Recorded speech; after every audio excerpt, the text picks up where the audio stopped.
InDigital is on a mission to improve the 911 industry. Our goal is to create something better to go above and beyond the current standards. Our passion for creating the most advanced, well-designed solutions led to our position as an industry leader in next-gen core services. For the millions of calls processed over our emergency IP networks, to our Text for 911 solution, Texty, to our disaster recovery and backup solution, Mevo, it's easy to see we love what we do. For more information, check us out at www.indigital.net. Rapid Deploy believes that every public safety agency, regardless of size, should have access to the data they need when it matters most. That's why since 2016, our mission has been to reduce emergency response times and improve public safety. We are the industry's only integrated emergency response platform. Our web-based cloud platform includes analytics, mapping, dispatch, and mobile apps, purpose-built for 911 in the 21st century. Visit www.rapiddeploy.com to learn how we enable effective, efficient, data-driven emergency response. If Within the Trenches has ever taught you something, open your eyes to what it is like to be a 911 dispatcher, or has inspired you to become one, then help support us and join our Patreon. Get exclusive bonus content, one-of-a-kind swag, discounts on merchandise, ad-free early access to new episodes, and much more. To join, please visit patreon.com/WTT podcast. And if you're an industry partner, we have something for you as well. And now, for the show. This is Jordan, and you're listening to the Code 7 Podcast Network.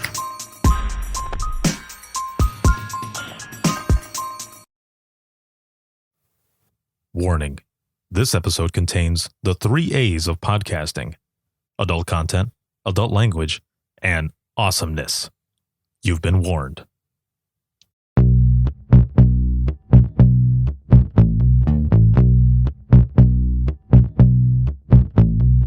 Welcome to Within the Trenches, true stories from the 911 dispatchers who live them.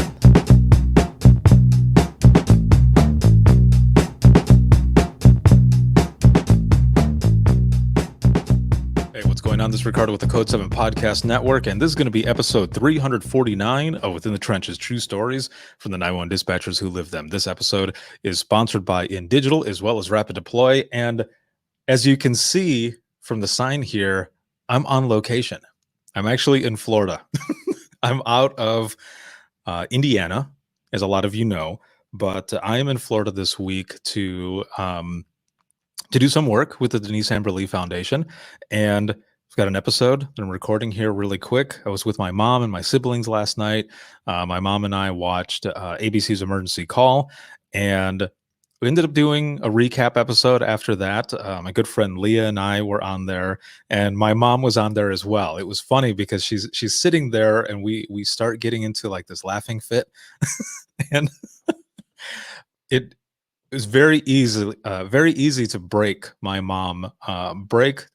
What I mean by break her is into laughter, and then I can't get her out of it. So it was hilarious. There were definitely some serious calls in the show that we talked about seriously, but some of the calls that were kind of funny, we were going through those, and maybe I'll talk with my guest about a couple of those, but it was very fun last night. So thank you, Leah, as well as my mom, for being on the recap and just going through it, and those who are on there as well. It was an excellent episode. Very happy and impressed with the way they're doing this show. Like, they're actually putting out there what it's like in dispatch. So well done, creators of the show there on ABC. You've done very well.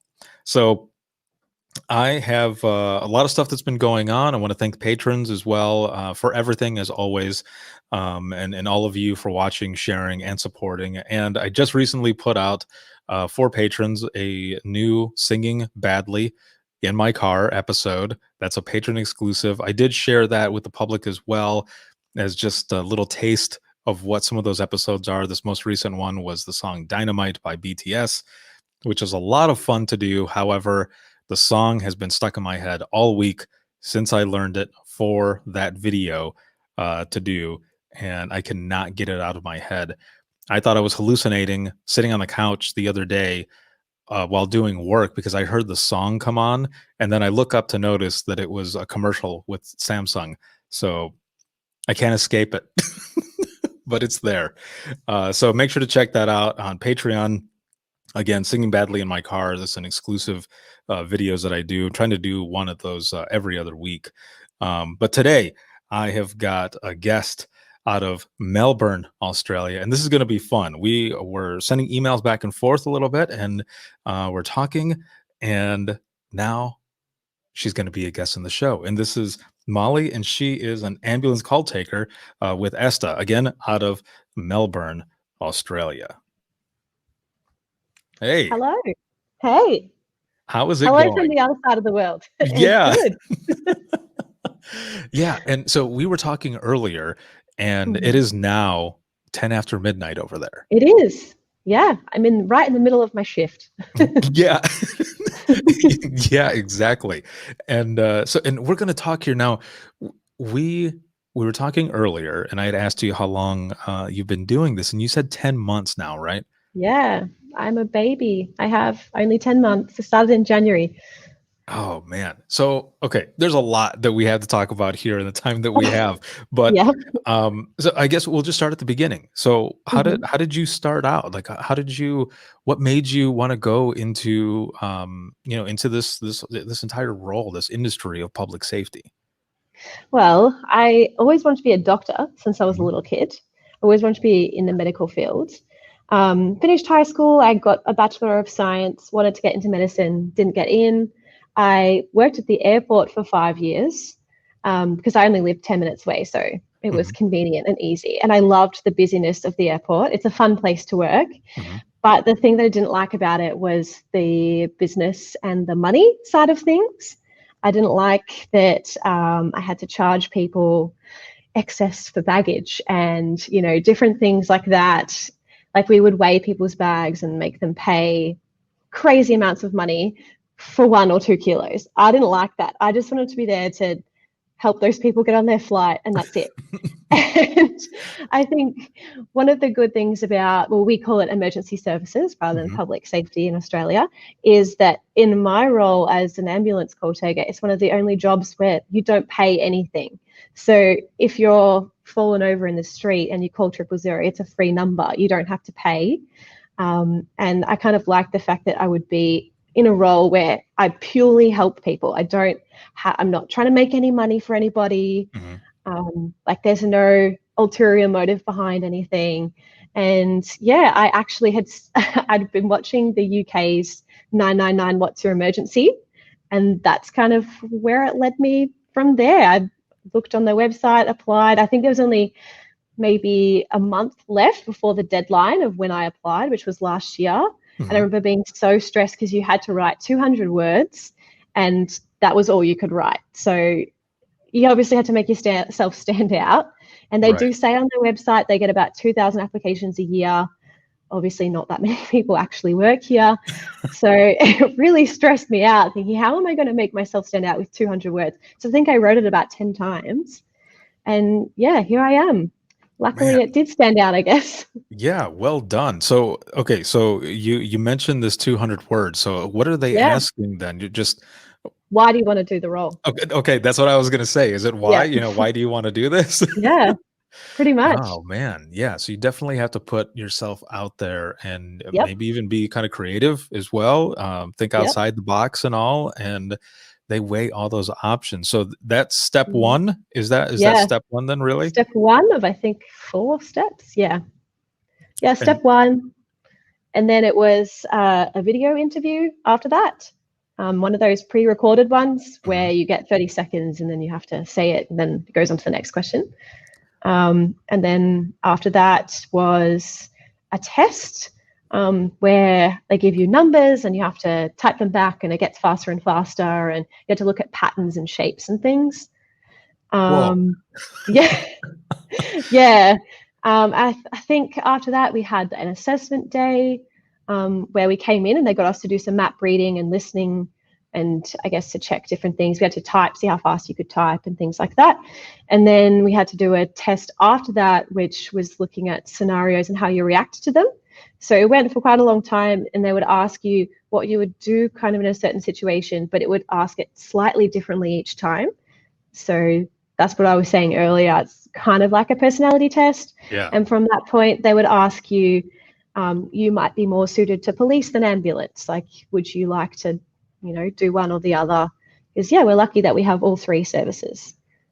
Dang. Okay, that is very interesting. One, especially because that is way more than what I did at And the also, we last. had another panel interview after that. So it was another interview after that went for about 45 minutes or so, and then you got the job. Jeez. Okay, hold on. Yeah. We'll get to the panel part here in a moment, because this part interests me, because I had to do a panel interview once as Mhm. well, and there were a lot of people there. But Yeah. okay, so when I started through the process for the last center that I was at, where I actually finished off my dispatching career, I went in, I had my interview. One of the things that really helped me was when I was in there with the county administrator as well as the deputy director. They had asked me if I had any questions for them. And I reached into my pocket and I pulled out this paper pad just full of questions.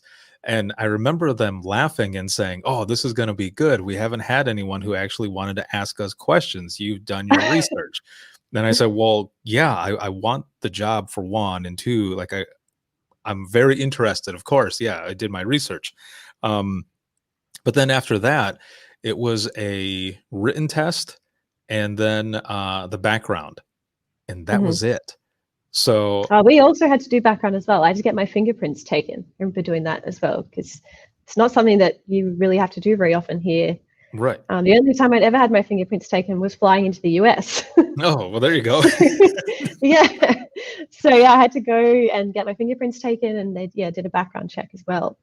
But I think the online test we did is probably similar to what you would have done as a written test. Yeah. So in the test there was like 50 questions, I think, 50 or 60 questions, and we had a time limit. And yeah, Yeah. it was just you gotta think on your feet and think on your feet. And there was one question that I'll never forget that I was on the fence about, and after I answered it and handed it in, I knew I had it wrong. Like I knew No. that I knew that I should have gone with my gut instead of second guessing. And I second guessed it, and I went with the other answer, and they're like, "Yeah, you were right the first time." And I thought, "Oh Oh, that's man." the worst. So yeah, so that would still, to this day, it haunts me. Yep. But um at a different place that I had gone to, they had a different setup where it was kind of like yours, where there was way more to it. There was a typing test. You could only get 3 mistakes, and after Yeah. that was it. You were done. You were done with it, and you couldn't go any further. And Yep. but before that typing test, they had us listen to radio traffic, and Mhm. you had to listen to the traffic between the dispatcher and the officer who was out on the road, and you had to write down exactly what you thought was going on. And the traffic was kind of broken up as it was already, but it was over like an intercom system where even that made it sound even worse. So Yeah. that's what they used to whittle down from 30 to like 10 people. Yep. Um, but then there was the panel interview, and that's the part Yep. that I wanted to talk to you about now, Yep. because there was 6 people on one side and then just me. Yep. And one person would fire off a question, and then each one of them would fill in and go behind them and ask more and more. And you're trying to multitask and ask questions and think on your feet and do all of this. So how was it for you? Was it that intense?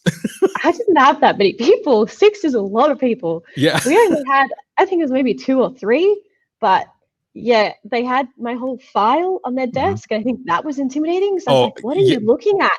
Like, Yeah. what is in there that you're looking at and thinking to ask me questions? And I knew it was going to go for an hour, and I felt like an hour was a very long time. Yeah. But it wasn't, I think once I got into it, it wasn't that bad. It was more the anticipation and waiting for them to come and collect me was worse. Like Oh, sitting in the reception, like, oh, when am I going to go? right. That Yeah. was worse than actually being in it. It's like being on a roller coaster and you're waiting, Mhm. you're anticipating, you hear the tick, tick, tick, tick, tick, tick, Yeah, and then you go down. especially because you really want to get the job. So you're Yeah. just trying to be like, what? I have to say the best possible things. But yeah, Yeah. and I also knew I needed to ask a question because I remember being taught that in high school when we did Mhm. like practice for careers. Always have a question. They like if you ask a question. So I Yes. was trying to like have a question bank in my head. Oh man, that's funny. It makes me a little on edge thinking about that panel having to do that. Yep. Because yeah, there's a lot of people there and they're asking all these questions, and also you don't think about it right away until you're into the mix and training, and even beyond that you end up thinking back. There was a reason that they were firing off all these questions because they want to make sure that you can handle the pressure because Yeah. in those situations you've got to think on your Yep. feet and you have to make those decisions, and yeah, you've got to think that way. um yeah, I had the it was a county administrator, two captains, and then oh, who were the other three? There were supervisors from dispatch. They were all like top people. And I remember Mm. sitting there because the guy who had come out, I had been waiting there just like you. Um, I can see myself now sitting in that lobby waiting, and the guy comes out and he looked spent, like he looked wore out. And I said, "Did you just come from the interviews that they're doing for dispatch?" And he goes, "Yeah, good luck." He goes, "I've been Oh in there no. for like 3 hours." And I said, "Are you serious, man? 3 hours?" And I don't remember how long mine was. If it was 3 hours, I don't even remember it Yeah. because when it was done, I remember sitting down, going through questions, and then the next thing I know, I'm sitting in my car thinking, "What the heck just What happened?" happened? Yeah. I feel that. I absolutely feel that. And I remember thinking they were so nice to me, but then they're probably really nice to everyone. So you can't tell what they thought of you. Yeah. Oh, so how long after the interview and the entire process that you went through did you find out that you ended up getting the position? It was actually pretty good, to be honest. Like I think Mhm. from the very first time I applied, it was maybe a week or two after that was the next stage, and then it was about a week between each stage. Oh, okay. So it wasn't, yeah, that definitely wasn't that bad. It wasn't a really long time, no. When I very first started dispatching, which was here in Florida, in Central Florida, um, it took a couple months from the Ooh. time that I had my one interview with them, to when I got hired. And I thought that I completely screwed up the interview. And because I didn't hear from them. And then just one day out of the blue, the chief of police shows up and asks me if I still want the job. And I said, well, of course I do. But Sure. I thought that I messed up because I hadn't heard from you. And he goes, no, Yeah. we just have a lengthy process that we have to go through. And I said, oh, okay. And, he asked me if I still wanted the job. I said, yes. And, me thinking that I'll be going in like next week or something, or at least a couple days from the time that he asked if I still wanted the job. No, my first shift was that night. Oh, Mid wow. Yeah, it was midnight shift that night. He goes, "You're gonna come in for midnight shift." And I said, Oh, okay. "Oh," "You Well, still I want the didn't job, right?" I said, "Yeah." yeah, I didn't start straight away. I was really lucky that when I was meant to start, I was actually presenting at a conference Mhm. overseas for my PhD. So I told them during the interview, I really hope, this isn't going to hinder me getting the position. But thankfully, they had another group starting. So I started in the next group, which was a Oh, few months later. But my perfect. previous job at the airport, it was a 6-month wait to find out that job. So I was so excited that this was so quick, being week to week. Oh, yeah, I mean, Yeah. that definitely has to help with any, I don't know, worry, anxiety, anything like that of, "Did I get this? What's going? How's it working out?" That's awesome Yeah. that they kept in touch with you throughout every Yeah. single stage. And, because sometimes with places, you go through it and you think, "I did really well." And then you don't hear back, and And you then think, you obviously, I didn't get it. yeah, and then you never hear back. Yeah, because they just Yeah. completely moved on. You're like, "Okay, well, thanks for letting me know." Yeah. It'd be nice to say, sorry, you've been rejected. Right. Yeah, yeah, at least that. Um, Yep. so then you get through it all Hmm. and you get this position. Yep. You're 10 months in. Are you technically still in training, or how long was the No. training? So initial training went for 10 weeks. Hmm. which was really, really hard, harder than I expected it to be. Yeah. Considering that, yeah, I'm a PhD student, so I've done a lot of uni, and I think this was harder than going through uni because it was so intensive. Hmm. And we spent 6 weeks just in the classroom. So that was all learning, map stuff and all of the procedures. And then we spent another 4 weeks being mentored one-on-one, taking live calls, but in a separate area to the rest of the call takers. Hmm. And we worked different hours as well. And then after that, we were out on the floor taking calls by ourselves, but then we were still in training for another 8 weeks or so. And then we didn't get our final sign off until the 6-month mark, where they listened to your calls for like a day or so and then went over a couple of things with you. And then you were finally signed off. So let's go back a little bit. So you get in there. Mhm. What is that like for you? Like, did you do any sit-alongs or anything like that? Did they bring you in and say, this is, where, you'll be working in this area, these are these computers, this and this, before they take you to the classroom? Or, I mean, just No. walking in, was it overwhelming at all, just walking in for that first day and seeing everyone working? Or did they take you to that classroom first before going out to the floor? But we did a lot of like OH&S and those type of things that you have to do. Mhm. And then they showed us the operations floor, but we just walked around and went straight back to our classroom. So we didn't listen to anything. We didn't see anyone. We were told to keep quiet, obviously. Mhm. Yeah. They showed us the screens, and yeah, then we went straight back to the classroom. And at the end of our first week, we had a practical assessment. And when we finished our assessment, then we got to go out and listen for an hour. We were so excited because obviously we'd not heard any calls yet by that Right. point.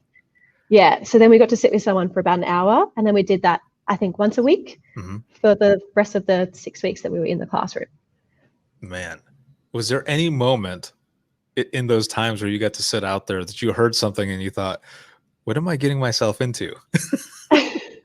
No, but they got us to listen to some curly calls, I guess you would say, Yeah. that they had on the data bank. So we listened to some interesting, strange calls, and we also listened to some distressing calls, so we would know what techniques to use as well. And then when we went out on the floor, we were all expected to have exciting stuff, but majority of the calls aren't like that. Majority of the calls are, elderly fallers and someone that's just generally unwell. They can't give Mhm. you an actual priority symptom on or anything. So I think going out on the floor actually reinforced that normal life is not all that exciting, Mhm. crazy stuff where people are dying right there and now. A lot of it is more about, I wouldn't like to say customer service because I feel like that sounds very businessy, but you know what I mean? Like, Yeah, no, a you're a right. lot of it is just, yeah, like most of our calls are just generally helping someone that's unwell or has collapsed in a supermarket. A lot of it is not doing CPR and really bad car accidents and stuff. So I think it was good to actually go out and see what it actually is like. Yeah, exactly. Because you could have a completely different perception going into it, especially because it's good in the training portion to listen to those calls. You need to listen to those calls because you got to know what you're getting into, right? Because you don't want to get into, no place ever wants to get into a position where they're training people so fast that they miss those pieces.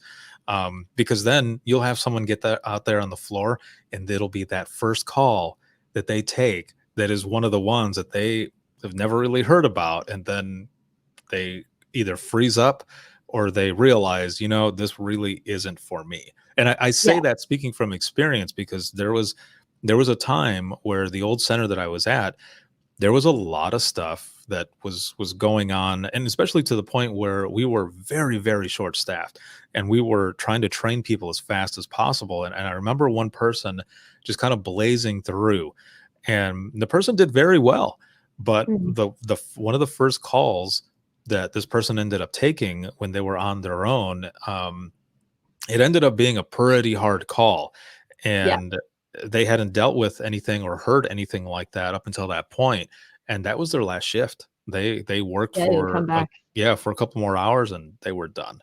That was Yeah. it. So, it was definitely good that, they had that for you and everybody else in the same group as you to be able to listen to all of those. But yeah, you're right. a lot of the calls that come in, it isn't death and gore all the time. There are Nope. sometimes people are calling in because sometimes they just want to talk, or like you said, like a general illness. Yep. And a lot of the time you've got, especially with the elderly, they just want to talk and talk and talk and talk. Yeah. And you can't afford to talk and talk and talk and talk because you got to take more calls and you got to do that within a certain time frame. Mhm. So it's being polite, but also getting them to stop and tell you exactly what you need in Yes. that time. And I know during my training, that was the number one thing I needed to work on. Like, I didn't fail any of the tests. I did really well in all of the written and stuff. And I did well with the customer service, but I wasn't that good with call control, as we Mhm. call it, because I was too nice to people and I wasn't direct enough to get them to say, like, to get them to just listen to me, which I Right. think was the hardest thing that I found. And that was the biggest hurdle to get over, to then be out on my own, was to meet that benchmark of having enough control of your caller. Because obviously people are, it's possibly the worst day of their life. You know, someone is dying, or it's their child that's really unwell, and you have to be able to, yes, be empathetic, but at the same time, they need to tell you what's happening so you can actually help them. Exactly. Yeah, and that is definitely something that's hard to master right in the beginning, especially Yeah. if you're not used to doing something like that. Like for me, at up until the point that I started dispatching, all I had was retail experience, Mm. retail management experience. So technically, I had some of those skills because I would have some angry customers who would come in, and I would have Yep. to navigate that, and Yep. use my words in a way where I could be assertive, but still, empathetic, and Yeah. reaching out and supporting them to the. I want them to come back. That's the that's the point It's true. of also being the manager of that store too. But I just to set that standard as well. Yeah. Well, I got yelled a lot at the airport. Oh, So well, I there you was go. used So, I was used to the abusive people, so that doesn't bother me at all. yeah. Because yeah, people are very emotional at the airport and they get very angry at airport stuff. So yeah, but I remember going home and telling my family, "Oh, I need to work on my call control. What if I'm not going to be able to do it and I won't pass?" And I'm the oldest of 4 children. Mhm. And at home, I'm very bossy. So my family was very surprised that there was an issue that I was having at work. Like, what do you mean? You're bossy ass at home. You're super controlling. Like, well, I don't know. It's different. Right. Like, you aren't calling me with issues that are going on Yeah, medically or whichever. I'm trying yeah, to be nice. exactly. That's funny. I'm the oldest of four as well, and that's I know what you mean. I'm used to telling them what's up. Oh man, that is interesting. Yeah, there's so many different things that come into this, and for myself, working every discipline of emergency services, you've got people who are calling in on their worst day, or it is their worst day to them, where Yeah, they're calling in because their neighbor's dog is barking. They're working third shift and they can't sleep throughout the day.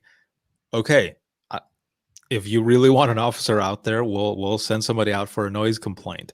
yeah, There's not a lot they can do, but we'll go ahead and get somebody out there. So there's those types of things too. Like I said, and like you said as well, it's not the worst day every single day, but for that person, it might be that worst day. I've got a slogan for a session that I do called Imagine Listening.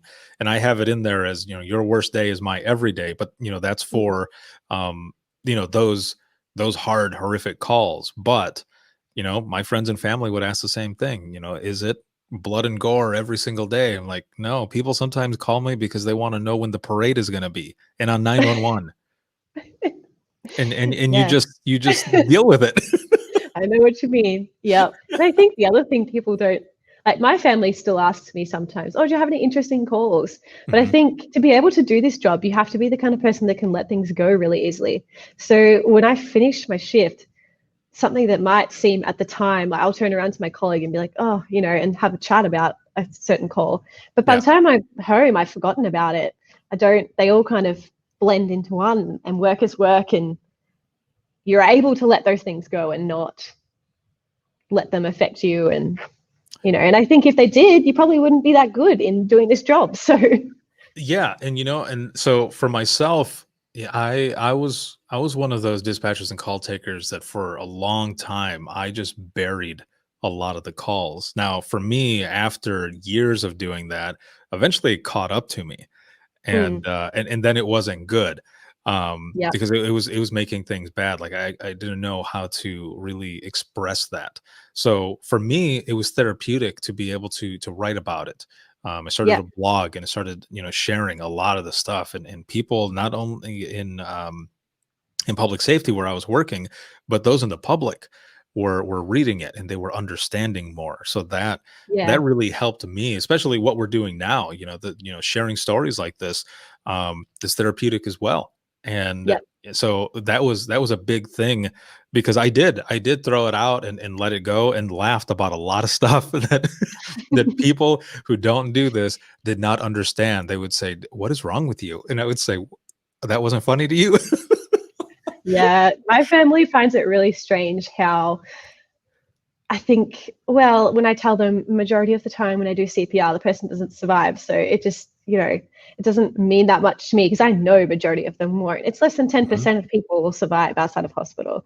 Right. So I think the way that I think about death is probably quite different to the way people that don't work in emergency services or work in a hospital or healthcare would think about death.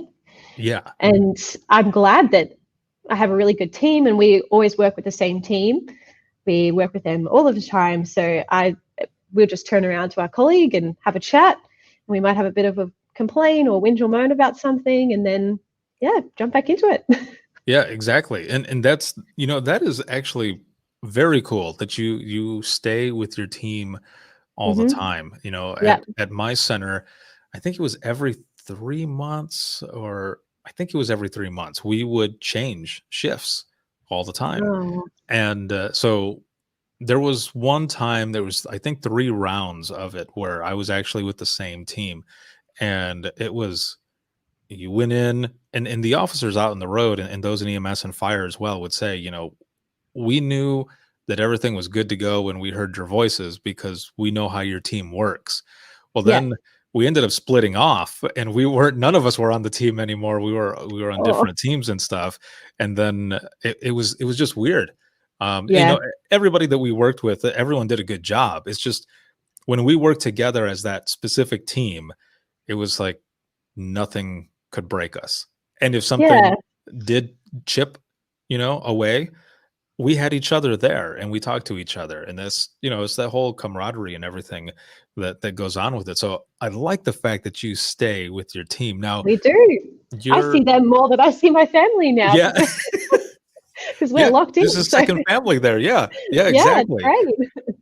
So this whole 10 months you've been on midnight shift? You've been on the night No. shift? So we work 2 day shifts, 2 night shifts, and then we have 4 days off. Oh, So okay. it rotates from week to week. So I can see my whole roster for the next however many years I work here if I stay on Nice. this same team. Yeah. So then what do you like more? Do you like days or nights? Days go faster, I feel Yeah? like, because there's more calls, because people are obviously out and doing Mhm. things. But then night shift, you get the more interesting characters. So Yes. you got to use your brains a little bit more sometimes at nighttime because there's less like during the day, you've got all of the things that you would expect people to do during the day, plus all of like people going to the medical centers needing Mhm. transfers to hospitals and stuff. But then at night, you get more of the mental health calls and a lot of people that you can't really tell what's wrong and you having to, try and figure out what's happening. Plus, Right. also at night shift, there's less calls, so you get to talk to your colleagues more. So that's nice. So I think they both have their positives, Yeah. but I probably like night shift more, actually, I think. I I'm right there with you. I'm the same way. So I worked night shift the entire time, except for a stint where I had mornings when I had been promoted to supervisor, hmm and for whatever reason, nobody wanted that morning shift, and I was the low person on the pole, so that's the one that I got automatically. And for me, though, I lived about 45 or so minutes away from the center that I worked at. So I would have to get up at 3 a.m. and leave by about 3:30, quarter to 4 to get to the center by a quarter after 4. Yeah. I'm the same. I live almost an hour away sometimes because of traffic. Oh, So I feel you. I understand. yeah. So then you're waking up extra early, and then by the time Yeah. you get there, I remember one time early on in that morning stint that I did, I had set my alarm, but for whatever reason, I turned off the phone. Like I put it in airplane mode so that no calls Oh would my come God. in because I needed to sleep. And Yep. when I woke up, it was 4:30 in the morning, That's and everyone's worst nightmare. oh, yes, I was freaking out, and, Yep. I look at my phone, and I'm like, "Oh my gosh, I can't believe what time it is," and I turn my phone on and message, message, message, message, and I call into dispatch, and my coworker picks up, and she goes, "Did you oversleep?" And I said, "Oh my gosh, I am so sorry, I'll be there as fast as I can," and all I hear is her laughing, busting up as she's hanging up the phone. I'm sorry, I'm not dead. Yeah. Yeah, Yeah. exactly. Oh, man. But, yeah, I set nights. 3 alarms for that reason. So Oh, if I really? turn one, yeah, if I turn one off, I set them about 5 minutes apart. So if I turn one off, then I know the next one will go off. Perfect. See, that's what I should have done. I made that mistake once when I worked at the airport because I used to Mhm. start at 4 a.m. there as well. And I did that one time and I did not do it again. Oh, yeah, you learned your lesson. Yeah.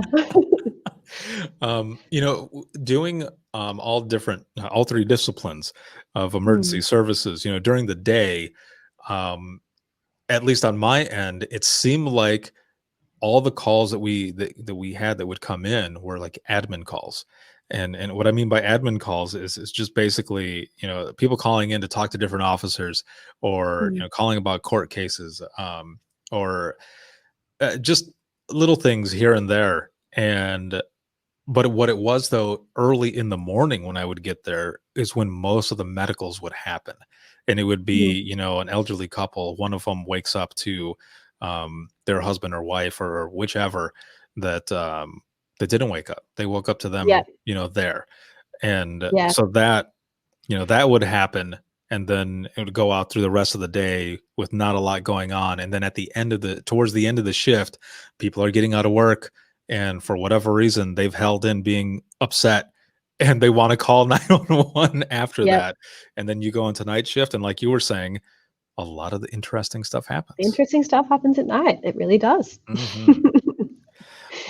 So you kind of got into this profession at an interesting time Mm, did. in the entire world. Yeah, I didn't That's know it was going to be like that when I started, but yes. Yeah, so you're getting into an interesting profession to begin with in general. And this is January. And Mhm. I think even around January there was little blips here and there on the news about stuff that was going on.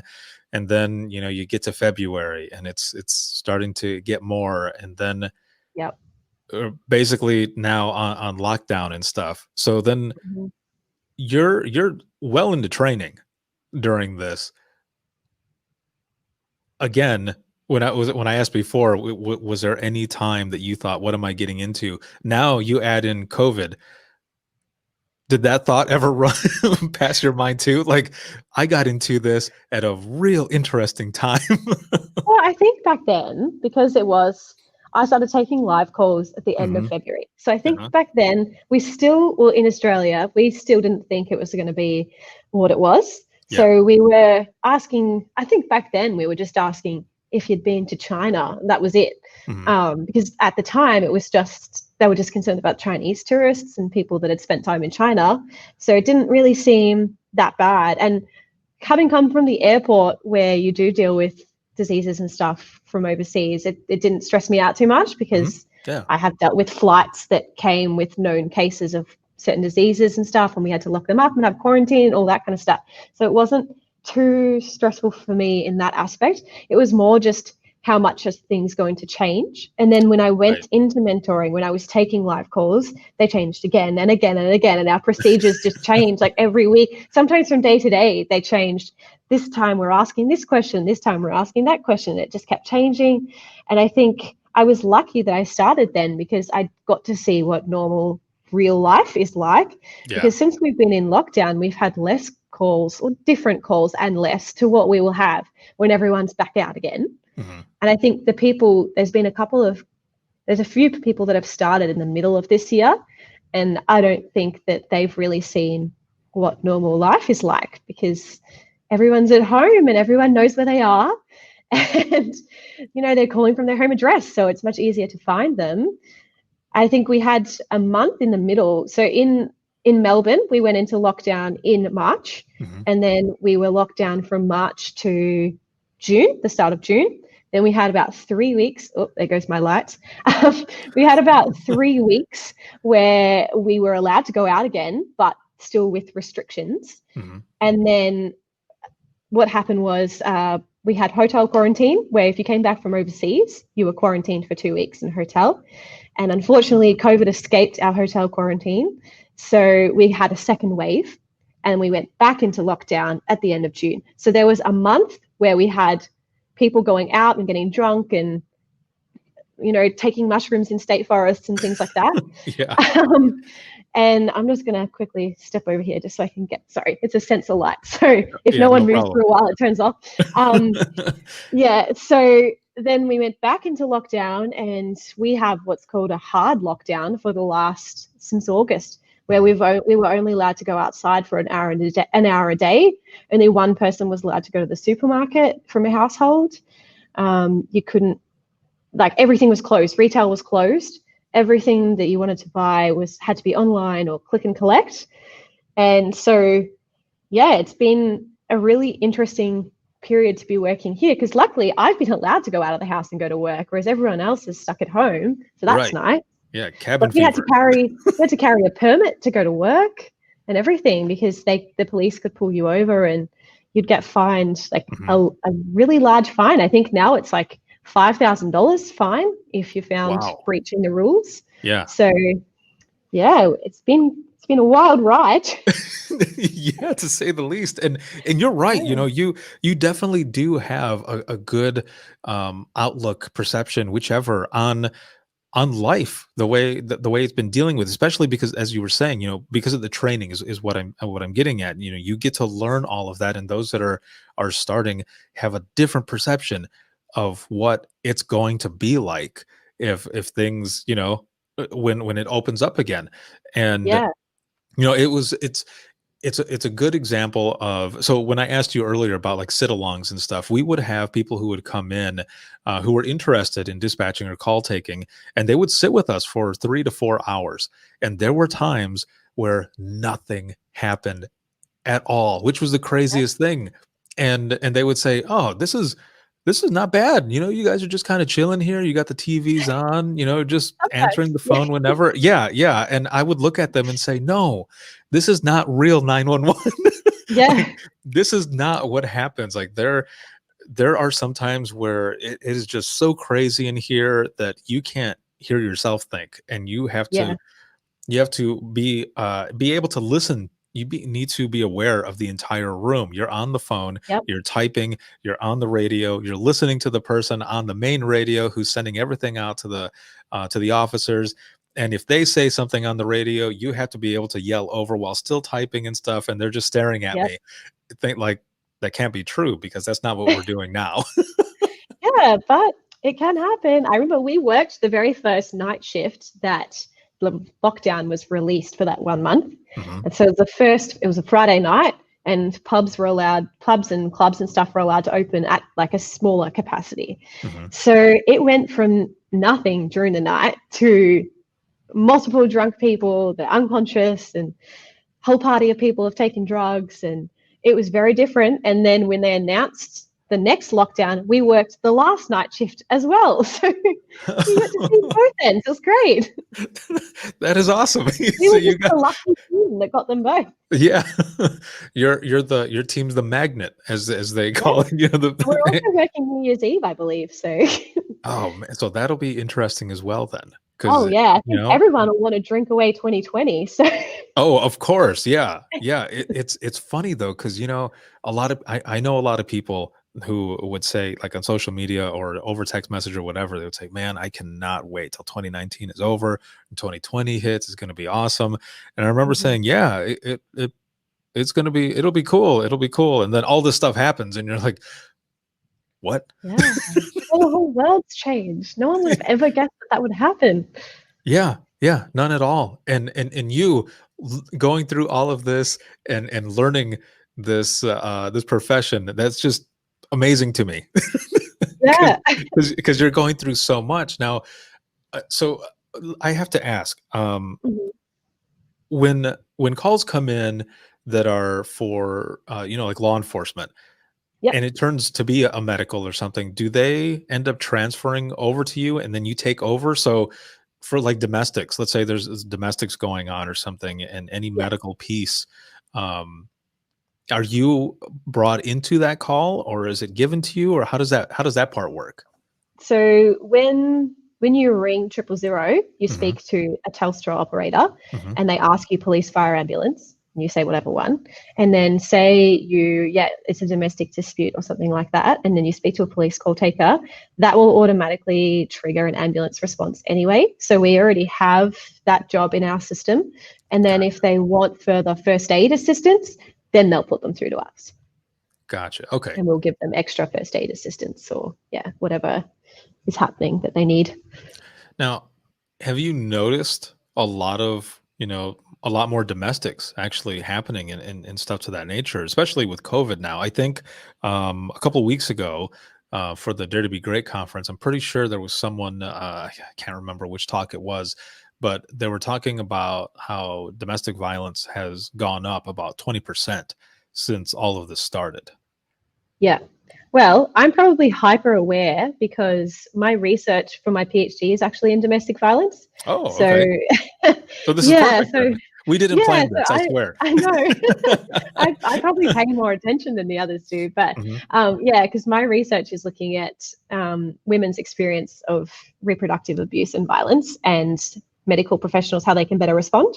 So I pay probably more attention than a lot of other people do, but I can't say exactly. I know statistically the answer is yes, but because I'm not a police call taker, I don't get as much of those calls. Mhm. I have had quite a few calls as an ambulance call taker where that's obvious that that's what's happened, but they obviously don't want police. That obviously happens quite often. But I know that in Australia, the answer is yes. It definitely has gone up a lot more because, Man. yeah, like for understandable reasons, everyone's stuck at home. And if you're someone that's in a relationship like that, the only time you get to be safe is when your partner's out at work. But Right. now they're being forced to work at home. So, yeah, unfortunately, that's what happened. Yeah, and working remote always isn't that good because of situations like that as well. Yeah. Yeah. And then it just comes out. Now, you've been there 10 months. Mhm. What were some of your earlier calls that you remember? Like were there any ones that right off the bat that you took that you were just whoa, or or Um, anything to that matter? my first ever call was just, I think, an elderly person had fallen. I Mhm. remember being so like ready to take anything because that's what they prepare you for in training. They say your Yeah. first call could be a stabbing, but it was an elderly faller. So it was kind of nice that I didn't have to be so stressed about what I was doing. But then within my first hour and a half, I had that, but I also had someone who had found a family member not awake and not breathing, but couldn't move them. Mhm. So they were very, very distressed. And yeah, trying to get them to actually try and do something was really difficult. And then I had my first CPR as well, which was for a heroin overdose. So that was all within an hour and a half of my very first day. So I was going to ask you as well, are there any calls in your 10 months that you've that have kind of stuck with you, and just that, having that in your first hour and a half, I mean, that would definitely stick with me. But yeah, you get all of that right off the bat, and that's Mhm. what was that Yeah. first shift like for you then? Were you did you go I home and really think, liked it because I'd been in the that's awesome? training room for so long. And Yeah. then that first day, it just happened to be that my team was on that day. So Uh-huh. I got to go and be mentored with my team. And it's really different being in the classroom because we don't have our team leaders and we don't have we don't have the paramedics there to ask for assistance and stuff. So it was really nice being out on the floor and being able to see how everything actually runs and being able to ask for them to come and help you. Like I had a difficult verification where someone had fallen off a motorbike or something, and it was on a rural road, and they had to drive 20 k's away to get reception to be able to call. So they couldn't tell us exactly where the person was because they'd driven 20 minutes. So I had to ask for help to find where they were, and all that kind of stuff doesn't happen when you're in the classroom. So it was really Right. nice to see things in action, I guess you could say. But I think in my first rotation as well, I had a person on fire, which is also really rare, Oh wow. which I didn't know was rare until everyone just appeared next to me. Because I'd put in that code, and then I had a team leader and somebody else appear just to make sure that if I needed any support, I could ask them for help if there was something I wasn't familiar with. Mhm. And they were like, yeah, two of them said, yeah, I've never had one of those before. So yeah, it was surprising. Whoa. That is Yeah. that is some first shift. I think you probably take the cake on medical wise, like all of these calls that are coming in. See, and that's one of the things I have to commend you, because you and your entire crew, I my and this, for those who are listening who are in the general public, this always sounds weird, but my favorite calls to take were domestics. Those Mhm. those were the ones that were very high priority. Just so many different things that I'm working on at that time. So those were the ones that I really enjoyed working with. Those, and like police chases on the radios. Medicals, Yeah. I was good at medicals, Yep. but some of those would just kind of freak me out, especially if they're like kids that are choking or something. And you've got a parent who's just like slapping them. You can hear them slapping them on the back, and you're like, don't Yeah. do And the that. first thing you say is, do not slap them on the back. Right. Yep. Exactly. And I remember saying that to a mom, and she starts swearing at me and saying, what else do you want me to do? You want my child to die? And I'm like, Yeah. I don't want your child to get any more hurt than what's going on right now, because Yeah. you're going to make it worse. And then, Yep. telling them how to do, the Heimlich and everything else. But to do medicals all day, how many hours did you say that you work a day? 12. 12. I Yep. worked 12s as well. I worked Yep. 4:30 in the afternoon to 4:30 in the morning. I'm not sure if I could do that. Yeah. So well done for you that and your entire crew, that you're able to do the medicals all the time. And I can see it in your face. I can hear it in your voice that you really genuinely love what you're doing. And that is awesome. That is very cool. Yeah.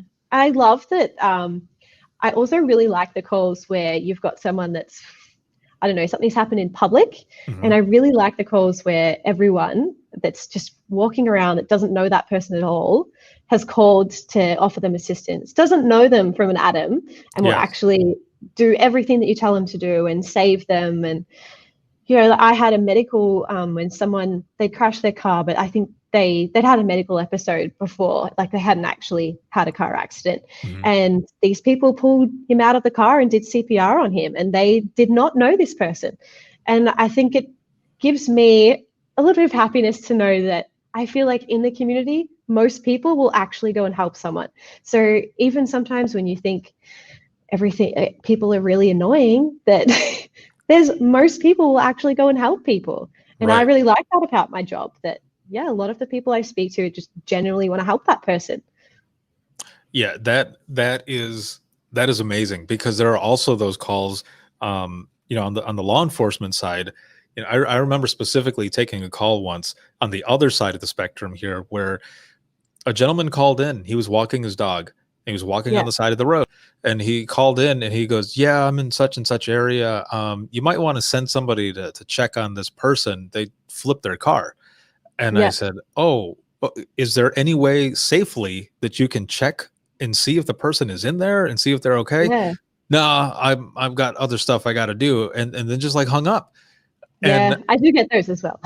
and I thought, what the heck, man? Like, you can't just like Yeah. peek over and or because I even asked them, can you yell out to the person to see if there's anybody there? And they wanted nothing to do with it. And that's their prerogative. They don't have to. But Yeah. it just made me think, ah, I I would so help somebody. But those Yeah. calls, especially like you're saying, that genuinely want to help, and all these people are calling, them Yep. pulling the person out of the car, they didn't even know them, they were complete strangers and wanted to do things to help. That right there is proof that humanity has a chance, that there are still good Yeah. people out there, and yeah, they'll make Especially you during they'll make you COVID, feel like good. people are happy to go and, touch someone Mhm. who's sick during COVID, which surprises me, but I'm glad that they do it. Yeah, yeah, there's still people out there, and yeah, it's amazing. Yeah. So as we go into the wrap up of this episode, I feel like we have another, like, we should do like a part two when you've had even a few months more, or Yep. whichever. I have really enjoyed talking to you. This has been good. This has been fun. Um, what are I guess what advice might you have for someone who's starting out? You've got 10 months in. Obviously, you love what you're doing. Again, I can see it and hear it.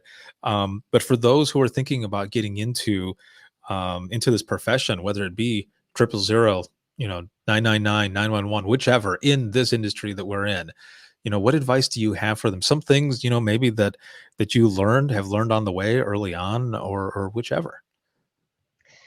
I think I would say passion. You have to be passionate about it, Hmm. because I think one of the things I was really excited about actually when I started was everyone in the room, everyone in my training group was exactly like me. And I Hmm. think when I'd worked at the airport, it wasn't like that. People just went to work for work. But the people that I work with here really like their job and they all really want to do it. And everyone wants to do things to the best of their ability. And I'm a perfectionist and I really like to do things really well. So it was really nice to be with lots of people that were like that. And we were all very competitive with each other Hmm. as well. So I think you have to be prepared for that. Like you have to be prepared that you're going to be critiqued all the time as well.